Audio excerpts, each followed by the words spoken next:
থেকেই ওয়েদারটা চেঞ্জ হয়ে গেল। আজকে ম্যাগি তৈরি করেছি, ভাঙেনি এখনো। হ্যাঁ, লেয়ারটা একটু ছোট করবো, একদমই হয় না, তো ওগুলোকে করে। Good morning everyone, welcome to my new blog. কালকে রাতের ওয়েদারটা একদম চেঞ্জ হয়ে গেছে। সারাদিন যা গরম ছিল, টানা 2-3 দিন থেকে তো গরম পড়েই ছিল। কালকে সন্ধ্যে থেকে হালকা হালকা করে বৃষ্টিও শুরু হয়েছিল। বাজে এখন 8টা, মানে পুরো আকাশ অন্ধকার হয়ে আছে। মানে বৃষ্টি পড়লে ভালো হতো, এই আর কি। বৃষ্টি পড়েনি এখনো। আমি তো ঘুম থেকে উঠতেই ইচ্ছে করছিল না, এত সুন্দর ওয়েদার। কালকে রাতে এসি চালাতে হয়নি, রাত থেকেই ওয়েদারটা চেঞ্জ হয়ে গেছিলো মোটামুটি, মানে বৃষ্টি বৃষ্টি ওয়েদার হয়ে গেছিলো। আর ঝিরঝির করে অল্প যেটা বৃষ্টি পড়ছিল পূজাদের বাড়ি আসার থেকে, সেটা না পড়ার মতোই, কিন্তু তাতেই ওয়েদারটা ঠান্ডা হয়ে গেছিলো। 7টার সময় একবার ঘুম ভেঙে গেছে, কিন্তু উঠলাম এই 8:45-টার সময়। দিয়ে মিশুর জন্য খাবার টাবার তৈরি করলাম, স্কুল পাঠাবো। ওর জন্য আজকে ম্যাগি তৈরি করেছি, ওকে ম্যাগি দেবো। এই যে ওর টিফিন রেডি হয়ে গেছে। ও কালকে ওর শরীরটা খারাপ ছিল, ওই জন্য ওকে আজকে দুধের সাথে পিডিয়াশোরটা দেবো না, জলের সাথেই দিচ্ছি। কারণ এই গরমের মধ্যে দুধ টুধ খেতে গেলে একটু গ্যাস হওয়ার সম্ভাবনা আছে। তো এখন 2-3 দিন ওকে জলের সাথে পিডিয়াশোরটা দেবো। তো এখন উঠায় 8টা বেজে গেছে। মিঠাসিনার মিল্কশেকটা বানানো হয়ে গেছে, ও এখনো আসেনি, বানিয়ে রেখে দিলাম। মিশুর ম্যাগিটাও ঠান্ডা হয়ে গেছে, করার পর ঠান্ডা করতে রেখেছিলাম, দিয়ে দিই। ঘুম ভাঙেনি এখনো, হাই তুলতে তুলতে স্কুল যাচ্ছে। Bye bye. ঘুম এখনো ভাঙেনি ওর চোখ থেকে। ছেলেকে খাইয়ে দাইয়ে টিফিন দিয়ে স্কুল পাঠিয়ে দিলাম। মিস্টার সিনারও সকালবেলা মিল্কশেক খাওয়া হয়ে গেছে, এবার আমি চা খাবো। বাজে 8:30। এবার যেহেতু ঠান্ডা লেগেছে না, ওই জন্য দেখো চোখ মুখ পুরো ফুলে গেছে। কালকে পূজাও বলছে আমাকে দেখে, তোমার মুখটা ফোলা ফোলা লাগছে। আমি তো বুঝতেই পারিনি, এসে পরে দেখলাম একটু খেয়াল করে, সকালবেলা আরও বেশি মনে হচ্ছে ফুলে গেছে। যাই হোক, ওই ঘরটা পুরো অগোছালো ছিল, সেই ঘরটাকে গোছালাম। জামা কাপড় যেগুলো কাঁচা ছিল সেগুলোকেও গুছাতে হলো। আজকে আয়রন করতে দিবে, সেই জামা কাপড়গুলো সমস্ত রেডি করে রাখলাম। মানে পুরো এক ব্যাগ ভর্তি জামা কাপড় মিস্টার সিনার। তো ওগুলোকে সমস্তটা গুছিয়ে পরে, শনি রবিবার আমার কোনো কাজ হয় না, শুধু ঘরের কাজগুলোই করি, মানে রান্নার কাজগুলোই হয়, বাজার টাজার করা।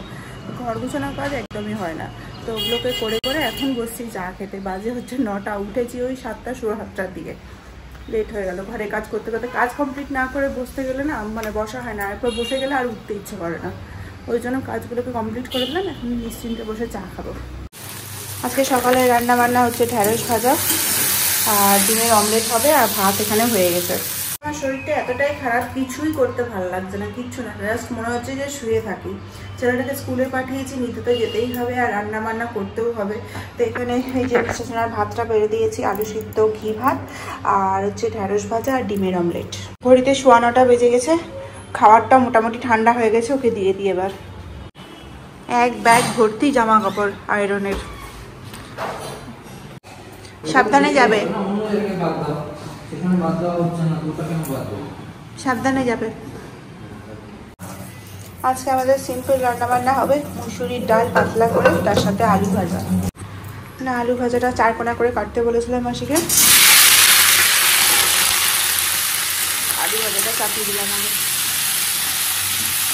আজকে আমাদের ডালটা পেঁয়াজ ফোড়ন দিয়ে করলাম। পাতলা ডাল করছি তো টমেটো দেবো না, এখানে ডালটা সেদ্ধ হয়ে গেছে। শরীর ভালো নেই বলে সেরকম কিছু রান্নাও করছি না, শুধু আলু ভাজা আর ডাল, আর কালকে 2টো তরকারি রয়েছে, মানে মাছের তরকারি রয়েছে, সবজি, আর একটা হচ্ছে মাছটা রয়েছে। মাসিটা কালকে খায়নি, তো মাসিরটাও থেকে গেছে। আর মিশুকে যেহেতু মাছটা দিয়ে দিই, তো মিশুর ভাগেরটাও থেকে গেছে, তো মিশুকে তো দেবো না। ওগুলো সব গরম করব, গরম করে আজকে শেষ করব। কালকে রাত্রেবেলা যেহেতু আমরা খাইনি, পূজাদের বাড়িতে ইনভাইট ছিল, ওই জন্য এই তরকারিটা বেঁচে গেছে, তো সুন্দর করে একটু গরম করে নিলাম। আর কালকে লবণটা কম হয়েছিল, তো লবণটাও একটু দিলাম। এখানে মাছটাও ছিল, মাছটাকেও গরম করে নিলাম। আর ওদিকে আলু ভাজাটা প্রায় শেষের দিকে। আজকে রান্না বান্না সমস্ত কিছু ছিল বলে সেরকম কিছু রান্না করতে হলো না, মানে তরকারি আর মাছটা তো আছেই, আমাদের জন্য হয়েই যাবে। আর ভাগ্যিস ছিল বলে আমাকে বেশিক্ষণ রান্নাঘরে থাকতেও হয়নি। আর শরীরটা খারাপ করছে তো ভালো লাগছে না, কিছু রান্নাঘরে থাকতে ইচ্ছা করে না, মানে বিশেষ করে সর্দি ভেতরে হতে গেলে। আর আমার ওটাই হয়েছে, ভেতরে সর্দি হচ্ছে, মানে রোদের দিকে তো তাকাতেই পারছি না। দুবেলার জন্য আলু ভাজাটা করে নিয়েছি, যাতে ওবেলাতে আমাকে রান্নাঘরে না ঢুকতে হয়। আর মিশুকে তো বাসি খাওয়াই না, ওই জন্য ডাল আর আলু ভাজাটা করতেই হয়েছে আমাকে। হ্যাঁ, লেয়ারটা একটু ছোট করবো, হয়ে গেছে। দিদি এখন এক্সটেনশন করছে না, নেল কদিন ধরেই ভাবছিলাম যে একটু পার্লারে গিয়ে চুলটা কেটে আসবো, তো সামনে জাস্ট লেয়ারটা শর্ট করলাম। আর আমার যে লেন্থ আছে সেই লেন্থটা শর্ট করিনি, কারণ আমার বড় চুল বেশি ভালো লাগে। শুধু সামনে একটুকু ইয়ে করলাম আর আইব্রোজ করলাম। অনেকটা টাইম লেগে গেলো, 15-20 মিনিট ওখানেই লেগে গেল। এই যে ভাত বেড়ে নিয়েছি, আমারটা একটুও খিদে নেই। একটু মাছ ছিল, ওই মাছ দিয়ে একটু লেবু দিয়ে খাবো। আর মিশুকে ডাল আলু ভাজা দিয়েছি। তো বাজে এখন 6টা মতো। আমি তো উঠে পড়েছি অনেকক্ষণ আগে, ঘুমিয়ে গেছিলাম 4টা সোয়া 4টা নাগাদ। আর চোখ থামছিল না ভিডিও এডিট করার পর, না আর বসে থাকতে ভালো লাগে না। যেই বালিশে মাথা দিয়েছি ঘুম পেয়ে গেছে, ঘুমিয়ে গেছিলাম। ঘুম থেকে উঠে 5:30টার সময় সমস্ত জামা কাপড় যেগুলো ব্যালকানিতে মেলা ছিল সেগুলোকে গুছিয়ে রাখলাম। ছাদে যেগুলো মেলা থাকে সেগুলো তো মাসি মানে তুলে দিয়ে চলে যায়, আর যতটুকু শুকায় বাকিটা ব্যালকানিতেই শুকিয়ে যায়। তো ওগুলোকে ভাঁজ করে রেখে এখন সমস্ত মানে বাইরের কাজ যেগুলো ছিল সেগুলোকে কমপ্লিট করে দিয়েছিলাম। আর কালকে যে পূজার বাড়িতে গিয়েছিলাম, সত্যনারায়ণ পূজা ছিল, ও মিশুর জন্য একটা বিশাল বড় টিফিন বাটিতে পায়েস পাঠিয়েছিল। যেহেতু মিশু ওখানে কিছু খায়নি, তো আর পায়েসটাও খুব সুন্দর তৈরি হয়েছিল। তো ওকে তো রাতের বেলা কিছু দিইনি পায়েস টায়েস, তো সকালবেলাও পায়েস খেয়েছে। আর এতটা দিয়েছে পূজা পায়েস, মানে ও খাওয়ার পরও এতটা থেকে গেছে। মানে বিশাল বড় একটা কৃষিবের টিফিন বাটি ছিল, সেই টিফিন বাটি ভর্তি পায়েস পাঠিয়েছিল। তো ওটাকে ফ্রিজে রেখে দিয়েছিলাম, কালকে রাতেই রেখে দিয়েছিলাম। তো কিছুটা বেঁচে গেছে, সেটা আমি এখন খাবো। এটা আর মিশুকে দেবো না, যেহেতু এটা কালকের পায়েস। সকালবেলা বেশ ভালো মজা পেয়েছে, পায়েসটা এত সুন্দর তৈরি করেছে। আমি একবার টেস্ট করে দেখেছিলাম, আমি তো কালকেও খেয়েছিলাম, কালকেও ভীষণ ভালো লেগেছে। আর বাসি পায়েসের টেস্ট বেশি ভালো হয়, মানে বাসি খিচুড়ি, বাসি পায়েস, বাসি চিকেন, এগুলো না টেস্ট একটু আলাদাই হয়। আর যদি পায়েস ফ্রিজে রাখা হয় না, তাহলে ঠান্ডা পায়েস খেতে আরও বেশি ভালো লাগে। তো ওই জন্য আমি আমার জন্য রেখে দিয়েছিলাম মিশু খাওয়ার পর। তো মিশু তো এখনও পর্যন্ত ঘুমাচ্ছে, ও ওঠেনি। বিকেলবেলা ও 2:30-3টের দিকে ঘুমিয়েছে। আজকে একটু লেট হয়েছিল ঘুমাতে, যেহেতু সকালবেলা লেট করেছে ঘুম থেকে উঠতে। তো আমি তো ওকে ডাকি না কখনো, ওর ঘুম পুরনো হলে ঠিকই উঠে যাবে। তারপরে উঠলে পরে ওর কাজ হচ্ছে পড়তে বসায়, তারপর তো আর কোনো কাজ থাকে না। তো ঘুমাক এখন, যতক্ষণ ঘুমাবে। এরকমই রাত্রেবেলা আমরা শোয়ার 1 ঘন্টা পরও শুবে, তো ডেকে কোনো লাভ নাই। ঘুমটা পুরনো হোক, বাচ্চাদের যত ঘুমাবে তত বেশি ভালো, ব্রেন ডেভেলপমেন্ট খুব ভালো হয়। তো যাই হোক, এই ফাঁকে আমি পায়েসটা এনজয় করি। পায়েসটা সত্যিতেই পূজা এত সুন্দর তৈরি করেছেন, আমার এত ভালো লেগেছে। আমি মানে বেশি মিষ্টি যেহেতু পছন্দ করি না, তার জন্য পায়েসে যদি মিষ্টিটা একটু পরিমাণ মতো হয় তাহলে ভীষণ ভালো লাগে। আর মিষ্টিটাও এত মানে মেজারমেন্ট করে দিয়েছে, আর আমার ওই জন্য বেশি ভালো লেগেছে। তো যাই হোক, পায়েসটা খাই এখন, তারপরে মিশু উঠলে ওকে পড়তে বসাবো। বাজে এখন 9:15, অফিস থেকে ফিরলো এখন, নিয়ে এসেছে ফুচকা। 9:15টার সময় ফুচকা খাবো, তারপরে আবার রাতের ভাতও খাবো। তো যাই হোক, রান্না এখন রাতের চাপাইনি, আমি চাপাই না। ও যতক্ষণ না আসে অফিস থেকে ততক্ষণ রাতের খাওয়ার চাপাই না। জানি কি আনবে না আনবে, তো ফুচকাটাকে খাই, তারপরে রাতের খাওয়ার চিন্তা করবো। কারণ অনেকক্ষণ আগে খেয়েছি, তো ও অনেকক্ষণ আগে খেয়েছে, তো খিদে তো পেয়েই যায়। কিছু একটা না খেলে, সে যতই মানে লেট হোক অফিস থেকে আসতে, কিছু একটা না খেলে ভালো লাগে না। ওই জন্য বললো যে ফুচকাটাই আনি, তাহলে ঠিক আছে, তাহলে ফুচকাই আনো, ফুচকাটা খাই। আর ফুচকাটা হালকা খাওয়ার, ও শুধু আলু দিয়ে ফুচকাটা খাই, জল টল খাই না। আমার জলটা দিয়ে না খেলে ভালো লাগে না, তেঁতুল জলটা ভীষণ ভালো লাগে, আমি তো শুধুই খাই। খুব কম করে আনতে বলি, কারণ অনেকটা লেট হয়ে গেছে। তো না, 20 টাকার মনে হয় নিয়ে এসেছে, এটাই খাবো। ও তো শুকনো খাবে, আমি আলুটা দিয়ে খাবো। তেঁতুল জলের এত সুন্দর সেন্ট বেরোচ্ছে, মানে কি বলবো। এই না, এই যেখানে ঝগড়া চলছে বাবা আর ছেলের। তুমি একা খাবে নাকি?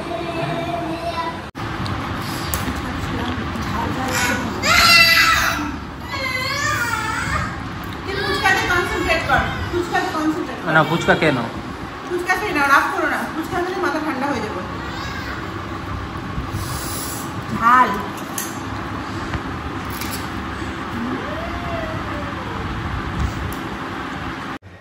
10টা বেজে গেছে, মেশুকেও খাইয়ে দিয়েছি। আমাদের যে ইলিশ মাছটা কালকে ছিল, সেটা আমি তো সম্পূর্ণটা ভাজা করেই রেখেছিলাম। আবার আজকে একটু হালকা করে ভেজে নিলাম, কারণ ইলিশ মাছটা বেশি দিন রাখা যাবে না। তো এখানে ভেজে নিয়েছি। ইলিশ মাছ ভাজা দিয়ে ভাত খেতে ভীষণ ইচ্ছে করছিল, তা আলু ভাজা দিনের বেলা করে রেখেছিলাম। আর ডাল ছিল, ডাল তো আমি খাবো না, দুটাজনাকে ডাল দিব। আর ইলিশ মাছ ভাজা আর আলু ভাজা দিয়ে আমি খাবো। এই যে ভাত বেড়ে নিয়েছি, নিয়ে আমি আবার কাঁচা লঙ্কাও নিয়েছি একটা। এর আগের বার যখন আমি আইব্রো করেছিলাম তখন একটা আইব্রো মানে এই সাইডের আইব্রোটা আমার পাতলা হয়ে গেছিলো, মানে সরু করে দিয়েছিল, আর এটা আমার যেমনটা থাকে তেমনটাই করেছে। তো এবার কিছুটা অ্যাডজাস্ট করার চেষ্টা করেছে, মানে বেশ সিমিলার লাগছে। কিন্তু আগের বার জানি না তোমরা নোটিস করেছো কিনা, আমি বলিও নি, কিন্তু দুটো দুরকম আমার আইব্রো ছিল। তো যাই হোক, ওটাকে আস্তে আস্তে এখন মনে হচ্ছে যে একটু ইয়ে হচ্ছে, মানে এটাকে একটু কম করে প্লাগ করেছে, আর এটা যেরকমটা করা সেরকমটা করেছে। তো যাই হোক, একই লাগছে। মানে এত সরু হয়ে গেছিলো, মানে দেখতে এত বাজে লাগছিল, মানে আমি মানে কি বলবো, করে করে মানে জাস্ট বসেছিলাম, তারপরে বুঝতে পেরেছি। তারপরে আমি কখনো কিছু বলি না কাউকে, বললে হয়তো ভালো হয়, কিন্তু কি হবে, এগুলো সবই তো হাতের কাজ না, একটু এদিক ওদিক হয়ে গেলে। আর আমার স্কিনটা ভীষণই পাতলা, মানে যে করে সেই বলে, মানে আমারই একটু প্রবলেম রয়েছে, মানে একটু মানে খুব টেনে যদি আমার চামড়াটা না ধরা হয় কি না, কপালের দিকটা আর চোখের দিকটা, তাহলে তো আমার প্রচুর কেটে যায়। ওই জন্য বিশেষ করে যে করে তার প্রবলেম হয়ে যায়, মানে একটুতেই মানে চামড়া উঠে যায়। তো ওই ভয়ে ভয়ে দিদিটা করে, ওই জন্য আরও বেশি ধরো এদিক ওদিক হয়ে যায়। তো যাই হোক, এবার একটু অ্যাডজাস্ট করে নিয়েছে, তাও একটু টাইম লাগবে। পুজোর সময় বলেছে যে এটাকে একটু কম করে দিলাম, এই দেখে বোঝাই যাচ্ছে। তো যাই হোক, আস্তে আস্তে ঠিক হয়ে যাবে। খাওয়া দাওয়া হয়ে গেছে। মানে ইলিশ মাছ ভাজা দিয়ে খেতে কেমন লাগে সেটা তো আর বলছি না, মানে এত ভালো লাগে আমার ইলিশ মাছ খেতে।